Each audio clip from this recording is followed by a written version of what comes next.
Welcome to Luca is a Billionaire, where the only thing I invest in is your answers. You're in voice memos and a recording is running. Act now.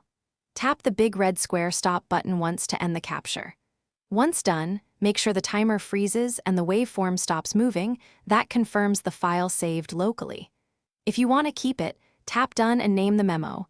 If not, proceed to the next step for deleting or disabling future recordings. Now review what you just recorded so you can decide next steps.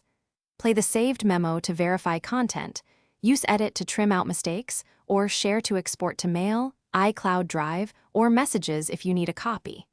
If you don't want to save it, tap the memo, then the trash icon and confirm delete recording. Make sure the file is gone from the list and optionally empty recently deleted to remove it completely. To stop accidental future recordings, disable access and microphone permission. Go to Settings, open Screen Time and enable content and privacy restrictions. Restrict the Voice Memos app so it can't be used. Next, go to Settings, Privacy Microphone and toggle off permission for voice memos, which prevents new captures. Finally, empty recently deleted inside the app to ensure no removed files remain.